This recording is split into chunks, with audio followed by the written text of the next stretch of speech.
পরিবেশটা তো সুন্দর লাগছে ভাই এত সুন্দর আবহাওয়া ঢাকা গুঞ্জে পাবি না ভাই। তারপর কত সিদ্ধ সামনে ঘুরতে হবে ও ভাই পদ্মা সেতুর লাইটও জ্বলছে ভাই। আমরা কোন সময় সেই, আজকে সেই। আইছি পদ্মা সেতু দেখতে এই আবহাওয়া সচরাচর কোন জায়গায় হয় না ভাই মনটা কিন্তু ভালোই আছে ভাই। প্রচুর বাতাস শীতল বাতাস বেটা এই নতুন মুরগি নতুন মুরগি ধরে লই আয় বেটা ও আজকে ফিটিং দে ফিটিং হইবে আজকে ফিটিং সোস ভাই হ্যাঁ পুরো জোশ লাগছে ভাই বিশ্বাস কর এরকম আবহাওয়া আমরা ওই জায়গায় দেখি কই থাকো ভাই কার আপনারা এই ভাই আপনারা কই থাকেন ভাই কার আপনারা কই থাকো কই থাকো ভাই ঢাকায় থাকি ঢাকা থেকে দেখি ভাই আসলাম ঘুরতে ভাই ঘুরতে আসছে এদিকে কেউ থাকে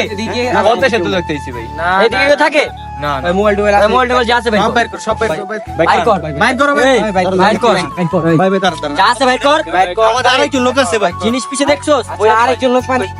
আচ্ছা ঠিক আছে ভাই আরেকজন লোক আছে তারে ফোন করে নি ওর কাছে আমাদের মোবাইল টোন অনেক কিছু আছে ওর কাছে আছে ওর কাছে আছে চল কই গেল হ্যালো বাপ্পি ভাই ভাই আপনি এলাকায় আইছিলাম ভাই আমাকে আটকাই দিছে ভাই কিছু চ্যাংড়া ম্যাংড়া বলা পাইন ভাই ভাই গা হাত তুলছে ভাই ভাই একটু আগে তো ভাই কই কই তাড়াতাড়ি ভাই একটু তাড়াতাড়ি ভাই ভাই কথা হয় নাই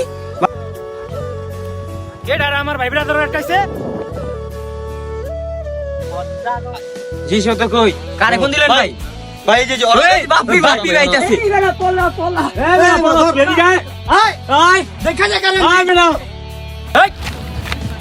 ভাই ওরে ওরে আসলো ভাই ওরে ওর আমি আমার এলাকা ছোট ভাই ব্রাদার ভাই তুমি আগে একটা ফোন দিবা না আমারে তাইলে তো হয় ভাই সব রেখে দিছিল মোবাইল তো সব রেখে না ফোন দিল তো লয়ে গেছিল ভাই এই তো এটা ভালো কাম করছেন ভাই ভাই ভ্রমণের এলাকায় আপনার মতো লোকের জন্য ভাই আসতে পারে ভাই এই যে ওদের মতো লোকের জন্য ভাই কেউ কোনো জায়গায় সুন্দর কোনো প্লেসে ঘুরতে যেতে পারে না ভাই এই ধরেই ভাই পকেট টকেট মাইরা ডাকাতি করে সব নিয়ে যায় ভাই থ্যাংক ইউ ভাই আপনার মতো নতুন লোক থাকলে ভাই সমস্যা নাই অনেক নেক্সট টাইম আসবেন ভাই সমস্যা নেই এই জায়গায় সমস্যা হলে ভাই আমার একটা ফোন দিবেন আচ্ছা ভাই থ্যাংক ইউ আচ্ছা ভাই ভাই। সাহায্য করার জন্য আচ্ছা ভাই আসি তাইলে শোন ভাই আমরা জায়গা ভাই। কোথাও ঘুরতে গেলে অবশ্যই সাবধানতা অবলম্বন করতে হবে যে কোনো সময় যে কোনো মানুষ এমন অনেক পরিস্থিতির সম্মুখীন হতে পারে তাই সাবধানতা অবলম্বন করা একান্তভাবে প্রয়োজনীয় ধন্যবাদ সবাই ভালো থাকবেন